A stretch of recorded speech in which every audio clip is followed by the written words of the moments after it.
Olá pessoal, seja muito bem-vindo ao canal da Casale IT e no vídeo de hoje eu vou demonstrar como iniciar com esta plaquinha da STM32, que é uma plaquinha super barata, que eu mostrarei o preço dela no AliExpress, e ela é uma placa super poderosa, até com mais recursos do que o Arduino, e ela é muito barata, então ela vale muito a pena por ela ser barata e simples. Aqui eu tenho então essa plaquinha que é a mais simples dela, que é a chamada de Blue Pill, e o cabinho no qual nós usamos para gravar o, o software nela. Então eu demonstrarei como fazer os primeiros passos e gravar o seu primeiro programa piscando um LED que ela vem aqui na própria placa. Primeiramente, quanto à conexão, como eu disse, você vai comprar com esse cabinho ST-Link V2 e aqui você tem 4 conexões. Como você pode reparar, nós temos aqui um 3.3 volts, esse SWO, SWCLK e o GND.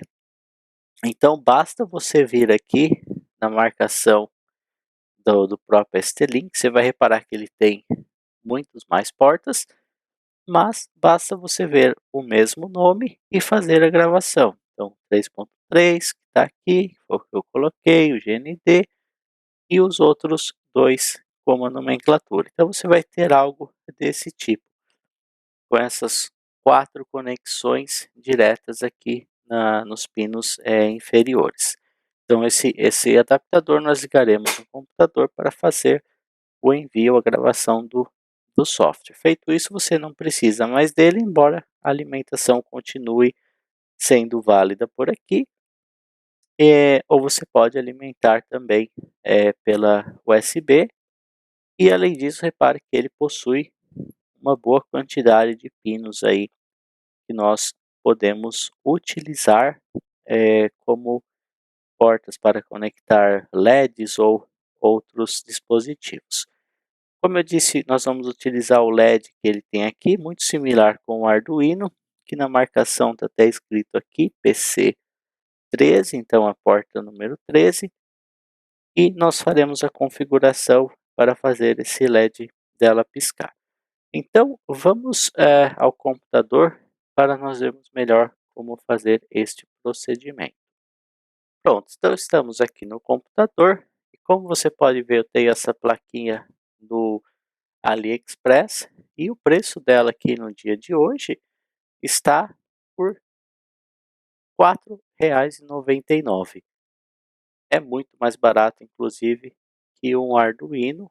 No caso aqui você teria que comprar essa aqui que vem com o cabinho ST-Link, mas o preço aqui continua mostrando o mesmo para mim. E é muito fácil de começar com essa placa, caso você tenha um projeto no qual você não deseje gastar muito e bastante poderoso.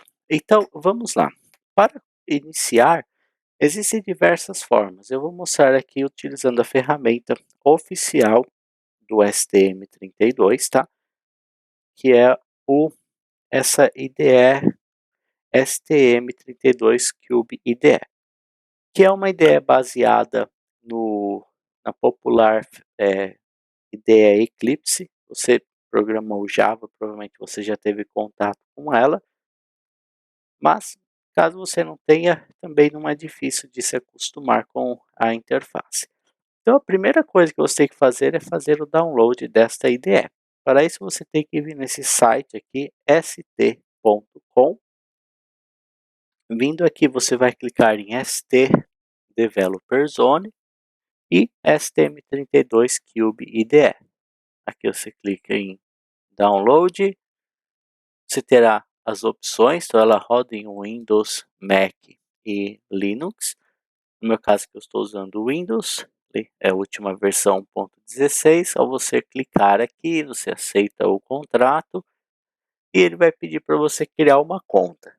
Você pode até fazer o download como convidado, mas eu não recomendo porque na IDE você precisará fazer o login com a sua conta. Então eu recomendo você criar uma conta, então você terá aqui algumas informações para serem preenchidas, você preenche essa informação, clique em registrar e aí você aguarda um e-mail no qual você terá o link para fazer o download. Este e-mail eu percebi que às vezes ele demora uns minutos para chegar, então você tem que aguardar, infelizmente, até o e-mail chegar. Quando chegar o e-mail, você clica, faz o download.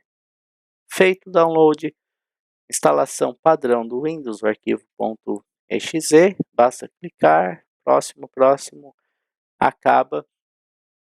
E uma vez feito isso, você terá a IDE instalada, conforme eu tenho aqui. Para fazer essa configuração, eu vou utilizar um sistema operacional chamado FreeRTOS. E a ideia aqui é que esse sistema operacional ele é muito poderoso. Ele é, como ele próprio descreve aqui, Real Time Operating System for Microcontrollers. E o que é legal dele é que ele permite criar múltiplas tarefas e processos para serem executados em paralelo. E esse sistema operacional ele tem suporte a uma infinidade de microcontroles. Ele pode rodar no Arduino, SP32, Raspberry Pi Pico, e ele permite com que esses microcontroles, que normalmente é um único loop executando tudo sequencial, que você consiga executar tarefas em paralelo. Então eu vou iniciar com ele, porque é muito simples, e aí nós iremos então fazer a configuração. Como eu disse, existem diversos modos de fazer a configuração.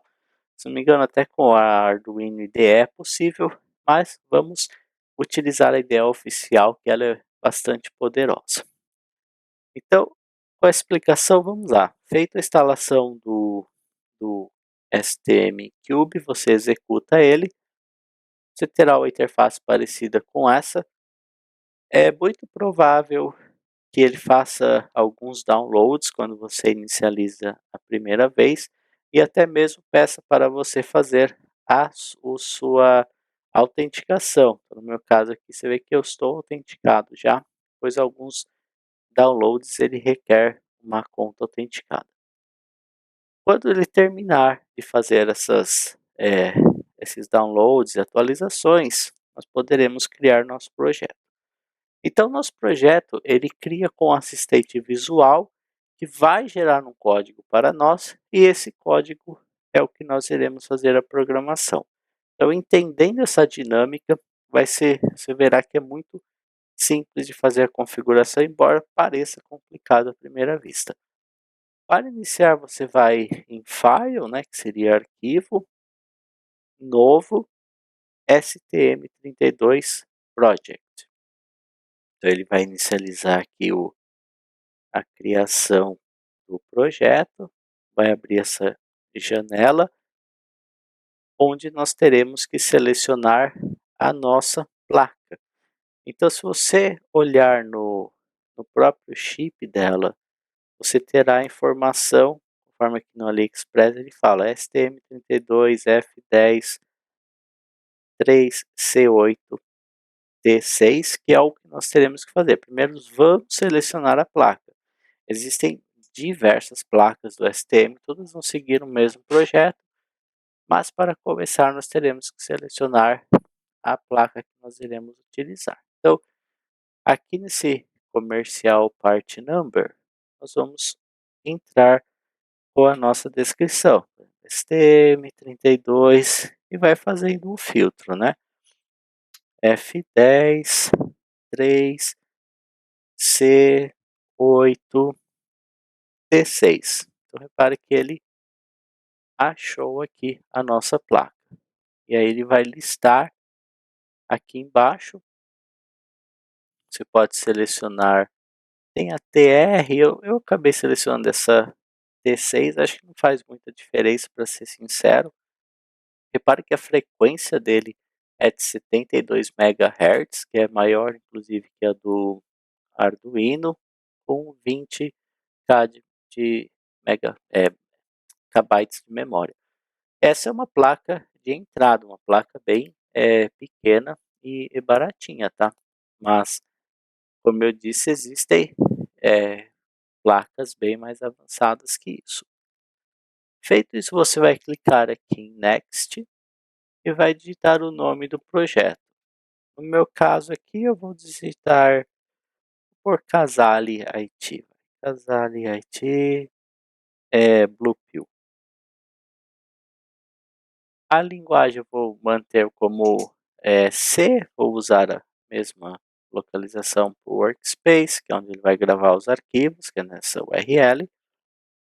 E eu vou manter os parâmetros padrões dele e vou clicar em Finish. Ao clicar em Finish, ele vai criar ou exibir a interface na qual nós iremos configurar o nosso projeto. Então, às vezes, esses passos eles acabam demorando um pouquinho mesmo, principalmente quando você executa pela primeira vez. E aqui, então, você tem essa parte de configuração, né? Pinout Configuration. E aqui você tem o desenho do nosso chipzinho. Como nós estamos configurando primeiramente como nossa placa funcionará, nós teremos que falar como que eu quero que o projeto seja criado. Então, o que nós sabemos? Nós sabemos que na porta 13 nós teremos o LED. Então, se eu clicar aqui com o botão direito nesse PC13, ou na verdade só clique mesmo, se você com o botão direito, eu vou falar que é um GPIO Output, porque eu quero emitir um sinal para ligar o LED. Feito isso, aqui tem um recurso muito legal que se eu clicar com o botão direito, eu posso usar um label. E esse label, que é um nome que eu vou dar para o que está conectado nesse pino, eu posso usar dentro do código. Então, é bem recomendado utilizar esse recurso. Se você clicar aqui, User Label, você pode digitar aqui, por exemplo, LG, vou colocar verde, porque no caso ele vai ser, esse LEDzinho ele é verde, tá? E repara que ele muda o nome para LG verde, que é o que nós conseguiremos usar lá dentro do nosso código. Feito isso, aqui você repara que ele vai abrir um monte de informação, por exemplo, esse sistema. Esse sistema, você pode adicionar debug, configurar debug, porque é possível fazer debug do código. Esse é o passo opcional, mas é tão simples que eu recomendo. Você vem aqui em debug, seleciona esse Trace Asynchronous SW e aqui você escolhe essa porta TIM4 e você repara que ele vai colocar já 3 pinos para debug. E feito isso, você consegue inclusive fazer o debug do código dentro da aplicação.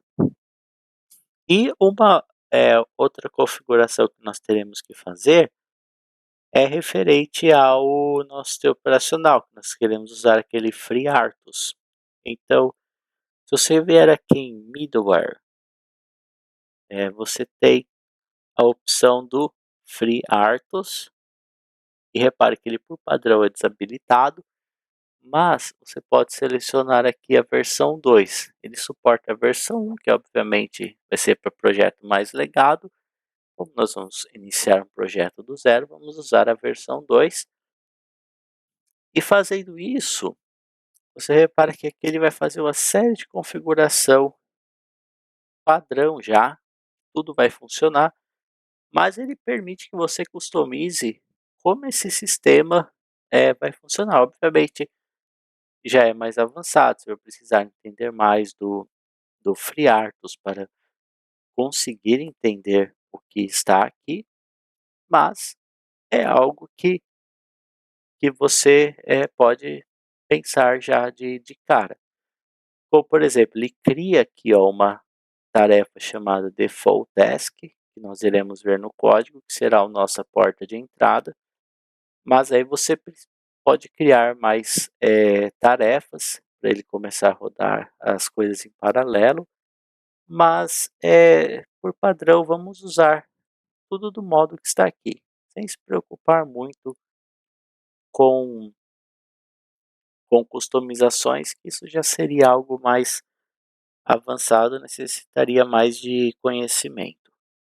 Ele tem até algo muito interessante aqui, que é esse Clock Configuration, no qual você pode, inclusive, alterar como o clock funciona, mas novamente, isso são recursos mais avançados. Para começar, vamos ficar no simples, vamos usar as configurações padrão que ele nos fornece, que ela já vai atender todos os objetivos, necessidades para esse projeto.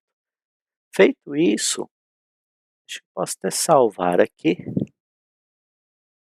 Na verdade, antes de gerar o código, antes de salvar, ele tem esse ícone aqui que ele gera o código.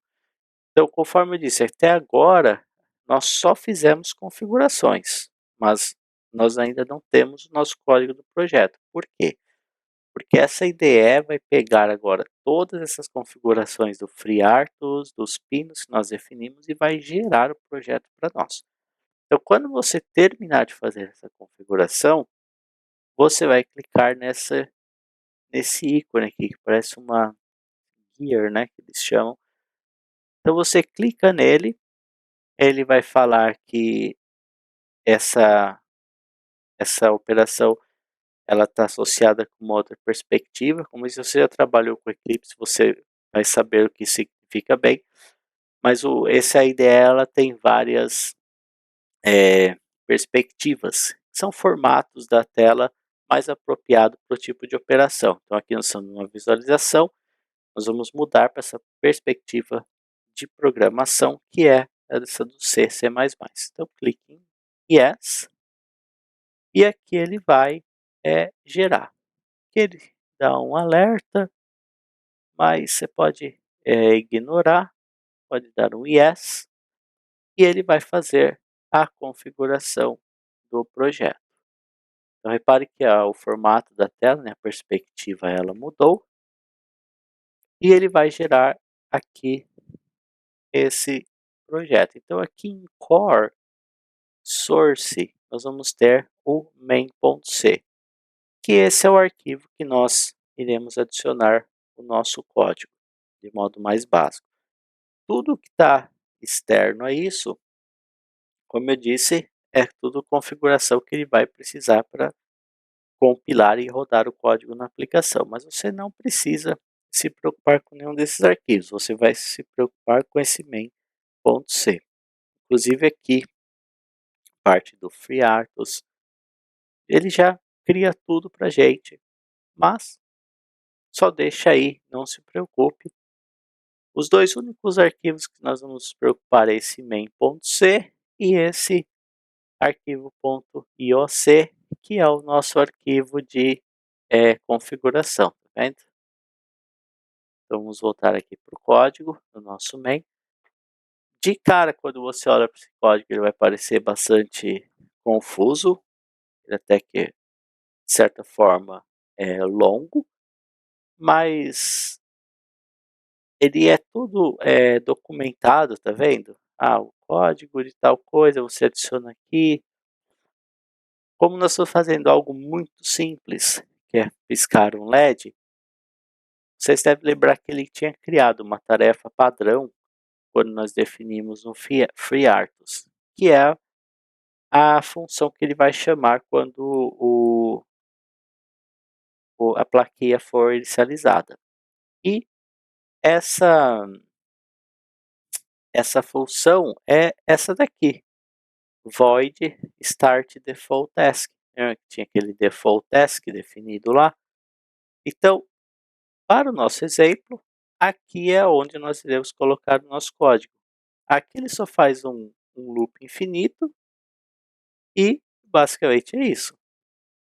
Como nós queremos piscar o LED, nós vamos manter esse loop infinito, mas nós vamos dar o comando para acender e apagar o LED.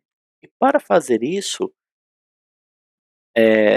essa biblioteca ela possui as funções parecidas com o digital write do Arduino, mas ela sempre começa com essa opção HAW, HWA, underline. Se você digitar Ctrl Space, ele vai começar a, a mostrar aqui os comandos, tá vendo? No nosso caso, nós vamos trabalhar com GPIO, né, que são as portas opcionais. Se você digitar GPIO, você já vai dar uma filtrada. E aí nós queremos escrever valores, né, de positivo, high ou low, para acender ou desligar o LED. Então você poderia usar essa função write pin, mas aí você teria que falar write pin high, write pin low. E existe um modo mais fácil de se fazer isso. Escrevi errado aqui, né? GPIO. Existe um modo mais fácil que ele tem essa função chamada toggle pin, que na verdade toda vez que eu chamo isso aqui ele inverte o valor. Então quando eu chamar esse toggle pin, se o valor tiver low, ele vai definir para high. Se tiver high, ele vai definir para low. Então é muito mais prático utilizar. Então vamos selecionar essa função e ela recebe dois parâmetros, o GPIO e o pino. E aqui, para facilitar a nossa vida, você deve se lembrar que nós chamamos esse nosso pino 13 de LED green. Então se eu digitar aqui LED verde, né, e der um Ctrl espaço, olha que legal, a IDE já reconhece. Então aqui nós precisamos da porta, então seleciono porta, e no segundo parâmetro nós faremos a mesma coisa. Na verdade ele não pegou aqui, né? Calma aí. LED verde, estava certo. E aí LED verde, Ctrl espaço, pino, e sempre ponto e vírgula no final. Então repare que aqui ele deu house, PIO, toggle pin, LED verde, porta e pino. Então ele vai ficar alterando isso. Aqui ele está com um delay muito baixo, de 1 milissegundo. Vamos adicionar 500, seriam 500 milissegundos ou meio segundo. Então a ideia é que ele vai fazer a inversão do valor da porta 13, aguardar meio segundo e vai ficar chamando a inversão meio segundo e assim por diante. Fazendo essa configuração, você pode salvar esse arquivo e aí basta você conectar então a sua placa no computador. Deixa eu conectar a minha aqui. Então eu fiz a conexão. Uma vez conectado, caso você queira fazer o debug do código, você pode adicionar breakpoints, tá vendo? E clicar aqui em debug. Mas no nosso caso eu só quero gravar mesmo esse código lá. Então basta clicar aqui nesse play. Ele vai fazer o build do projeto. Pode deixar tudo do jeito que tiver aqui, dar um OK. E ele vai fazer a gravação.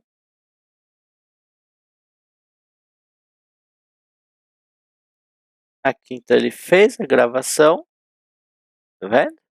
E já terminou com sucesso. Então deixa eu remover a minha placa aqui do computador. Deixa eu voltar na câmera, que aí eu vou mostrar ele funcionando. Voltando aqui na câmera, eu vou pegar aqui um power bank que eu tenho. Vou ligar por aqui mesmo, é mais prático, já está tudo conectado. E repare que esse LED verde está piscando a cada meio segundo. E Para ver como também isso influencia esses pinos, deixa eu desligar aqui novamente. Como eu disse, esse pino é o pino 13 e esse pino ele está conectado aqui nessa portinha chamada C13, que é o mesmo pino que está no LED. Então se eu pegar, por exemplo, essa placa aqui, autoboard, no qual eu tenho um buzzer e um LED. Então a conexão aqui está muito simples, é o LED, pino negativo do LED no ground, e eu vou ter o pino positivo através de um resistor de 220 ohms.